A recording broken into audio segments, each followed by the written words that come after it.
Balu sir మొదటి పరీక్ష pass అయ్యారు. స్టూడెంట్స్ అందరూ ఫస్ట్ క్లాస్లో పాస్ అయ్యారు. కాలేజ్ అంతా పండగ వాతావరణం అలుముకుంది.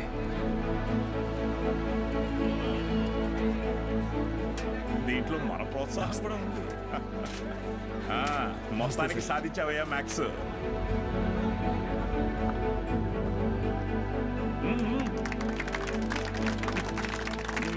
Sir sir sir sir madam, Meenakshi madam ఎక్కడ? బాలు సార్.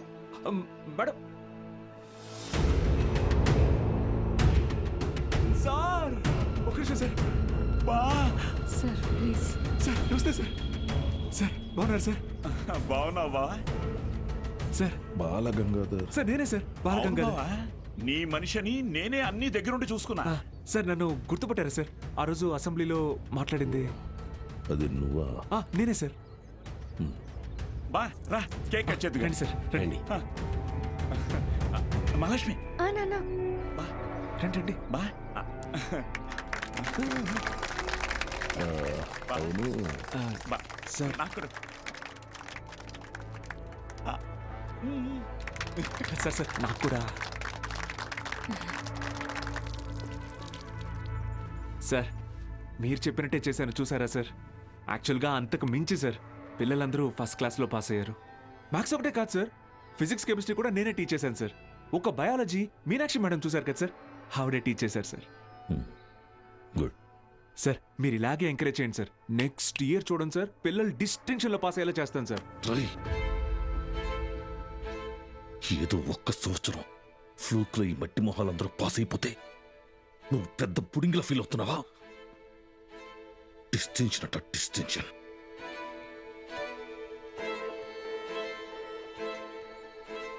సార్ నేనేం చేశాను సార్? మొత్తం మన కాలేజీలన్నింటినీ రిస్క్లో పెట్టేశావు. మీ college pass rate 75, Siripuram government కాలేజ్లో పాస్ రేట్ 100. మేమంతా ఆ కాలేజీకే వెళ్తాం అని అంటున్నారా? మన town branch middle class customers. Customers students కదా సార్? కస్టమర్సేరా, కస్టమర్సే. ఇది వ్యాపారం. ఏ వ్యాపారంలోనైనా టార్గెట్ మిడిల్ క్లాస్ కస్టమర్సే. ట్రై చాలా కాలం పట్టిందిరా వాళ్ళ మైండ్ని ట్యూన్ చేయడానికి. అది నువ్వు వచ్చి మార్చేస్తావా? ఏది సార్? క్వాలిటీ ఆఫ్ ఎడ్యుకేషన్ కావాలంటే కాసులు ఖర్చు పెట్టాలి. త్రిపాఠి లోగో ఇక్కడ ఎందుకుందో తెలుసా? ఇది డబ్బుండే place. Zero fees zero education, more fees more education, ఇదేరా ఇప్పుడు trend. Inter plus EAMCET 25,000 rupees, inter plus IIT 45,000 rupees, ఇదేరా లెక్క. డబ్బులున్నవాడు ఈ లెక్కని కొంటాడు, తక్కువ ఉన్నవాడు అప్పు చేసైనా కడతాడు. మరి లేనివాడి సంగతి ఏంటి సార్? ఆ దిక్కుమాల కోసమే ఈ గవర్నమెంట్ కాలేజీలు ఉంది చూడు. వాళ్ళకి పెద్ద పెద్ద ఆశలేమి ఉండవురా. ఇంటర్ ఎగ్జామ్ రాస్తే ఏదో గొప్పగా ఫీల్ అవుతారు, పాస్ అయితే ఇదిగో ఇలా పండగ చేసుకుంటారు. ఫైనల్గా పల్లెటూరులో అయితే ఏ పాలేరుగానో పని మనిషిగానో మారుతారు. సిటీలో అయితే డ్రైవర్ గానో వంట మనిషిగానో సెటిల్ అవుతారు. Bloody lower middle class. మా నాన్న కూడా ఓ డ్రైవరే సార్. మా ఫ్యామిలీ కూడా lower middle class. Ray I mean అది నిన్నలేదు. మీరు ఈ కాలేజీలన్నిటినీ టేక్ ఓవర్ చేసింది వీళ్ళ బాగు కోసం కాదా సార్? మీ వ్యాపారం కోసమా? అరే నువ్వు తప్పుగా అర్థం చేసుకున్నావురా. నేను అలా అనలేదు. నన్ను ఇక్కడికి పంపింది నేనేదో సాధిస్తానన్న నమ్మకంతో కాదా? నేనేం పీకలేనన్న ధైర్యంతోనా? అరే బాలు, ఏదో కోపంలో టంగ్ స్లిప్ అయింది అంతే, వదిలే.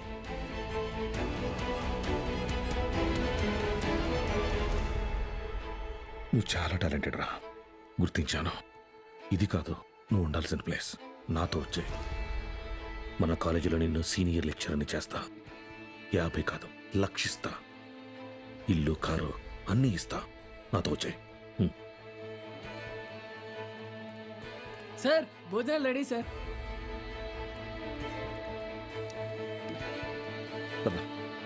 తినేసా?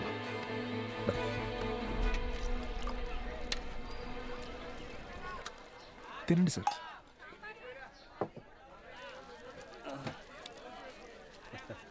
అన్న కొద్దిగా అక్కడ కూర్చొని తింటారా? తప్పుగా అనుకోకండి. అలాగే sir. Lower middle class sir, వీళ్ళు అలాగే ఉంటారు. మీరు తినండి సార్, తినండి. జనరల్గా లోవర్ మిడిల్ క్లాస్ తల్లిదండ్రులు పిల్లల కోరికలు తీర్చడానికి వాళ్ళ కోరికలు చంపుకుంటారు సార్. పిల్లల కడుపు నింపడం కోసం వాళ్ళు పస్తులు ఉంటారు.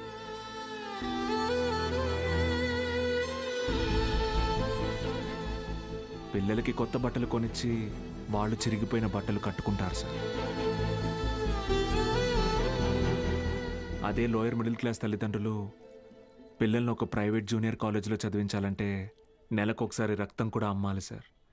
ఇంకెంతకాలం తాగుతారు సార్?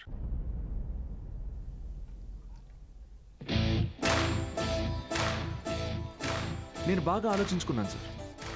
మీ ఆఫర్ కన్నా వాళ్ళ ఫ్యూచర్ గొప్పది. మీతో రావడం కన్నా నేను ఇక్కడ ఉండడం ముఖ్యం. ఏం పీకుతావురా? మహా అయితే నెక్స్ట్ ఇయర్ కూడా పాస్ మార్కులు తప్పిస్తావు. దానికి వాళ్ళ జీవితాలు మారిపోతాయా? పాస్ మార్క్స్ కాదు సార్, టాప్ మార్క్స్. అంటే ఇక్కడ 27 మంది ఎంపీసీ స్టూడెంట్స్, 18 మంది బైపీసీ స్టూడెంట్స్ ఉన్నారు. Everybody here will get EAMCET rank. నిన్ను గెలవనివ్వను.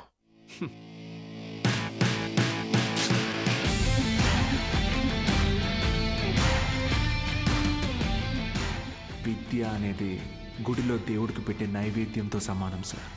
పంచండి, 5 స్టార్ హోటల్లో డిష్ లాగా అమ్మకండి.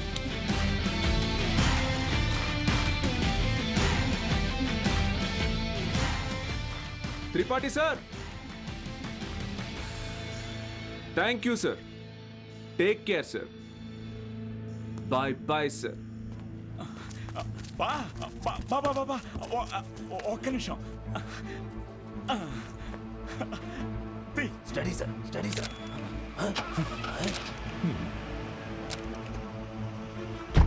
బా బా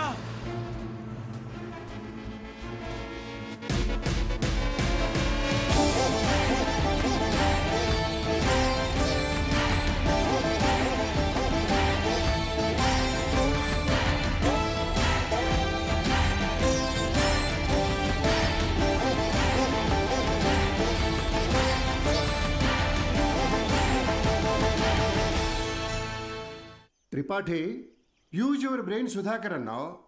పనికి మాలిన వెధవల్ని పంపుదామని అన్నావు. ఇప్పుడు ఆ పంపినాడి వల్ల మనకు పని లేకుండా పోయేటట్టుగా ఉంది. ఒక్కడే కదా, ఒక్కడితో ఆగకపోతే వీడిని ఇన్స్పిరేషన్గా తీసుకుని మిగతా లెక్చరర్స్ కూడా మొదలు పెడితే 10th పేజీలో వీడి గురించి వచ్చిన ఆర్టికల్ మొదటి పేజీకి పాకితే మనం మొదటి పేజీలో ఇచ్చే యాడ్ని ఎవ్వరు చూడరు. బతకలేని పడి పొంతులని పోగేసి వ్యాపారం మొదలుపెట్టిందే నేను. ఆఫ్టర్ ఆల్ ఒకడు దాన్ని పెకిలించడానికి ట్రై చేస్తే చూస్తూ ఊరుకుంటానా? But after all junior lecturer పీకే. కాంట్రాక్ట్ ఇష్యూస్ అనేసేనా? 6 months ముందే నోటీస్ ఇవ్వాలి. అంత టైం వాడికిస్తే నాకు రిస్క్. అందుకోసం గవర్నమెంట్ రిస్క్లో పడేయమంటావా?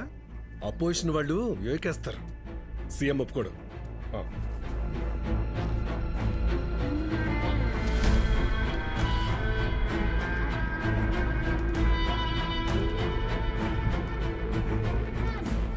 ఏంటి త్రిపాఠి, ఇంకో బెంచ్ కారు కొన్నావా? అది నాది కాదు, నీదే. ఏంటి? నా సంగతి సరేనయ్యా, కానీ సీఎం ఒప్పుకోడు.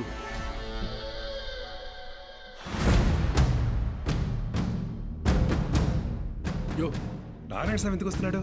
నీ సీఎం నువ్వు చెప్తే వినడు, కానీ అపోజిషన్ లీడర్ అసెంబ్లీ హాల్లో చెప్తే వింటాడుగా. త్రిపాఠి, నాకు చిన్న సాయం చేస్తావా? ఏంటి? దయచేసి నువ్వు రాజకీయాల్లోకి మాత్రం రాకయా. డెఫినెట్గా రాను. ఎడ్యుకేషన్లో వచ్చేంత డబ్బు పాలిటిక్స్లో రాదు.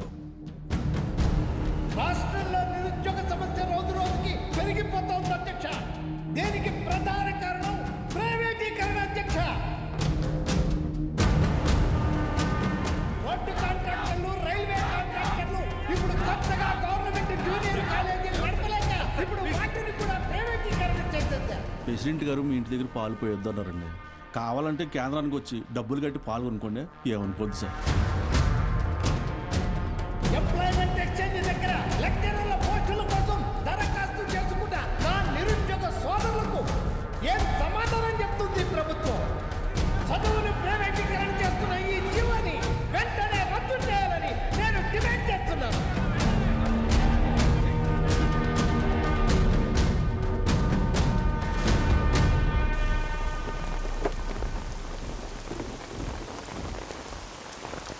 లోపలికి వెళ్ళి కీ ఇచ్చేసి రేపటి నుంచి నువ్వు పనిలోకి రా.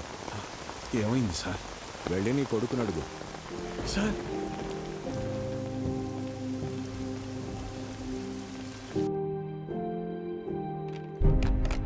పోయిన సంవత్సరం కొన్ని అధికారిక అవకతవకల వల్ల గవర్నమెంట్ కాలేజీ లెక్చరర్స్ నియామకం ఆలస్యమైంది.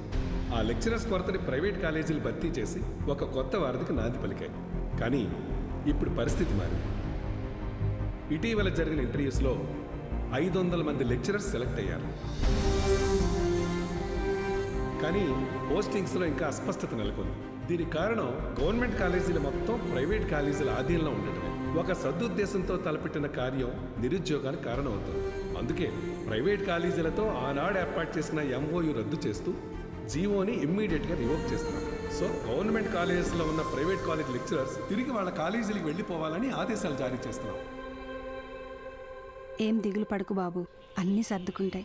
మీనాక్షి వాళ్ళ నాన్నగారి ఆప్తికానికి కాశీకి వస్తానని మొక్కున్నాను బాబు. అందుకే ఈ హడావుడి ప్రయాణం.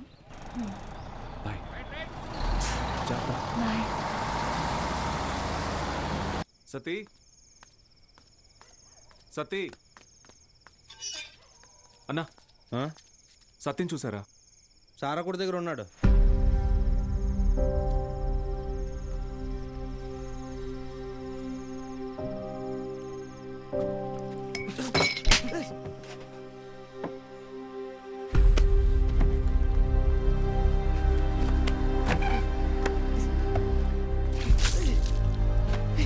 తుడుచుకో.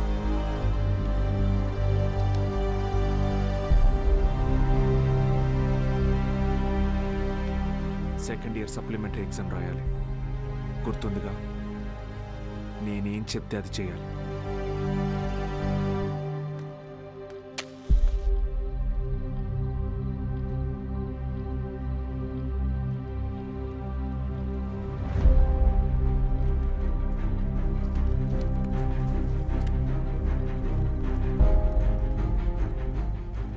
అమ్మ నాన్న పోయారు. ఇప్పుడు నువ్వు వెళ్ళిపోతున్నావు. ఇంకెవరికోసం రాయాలి?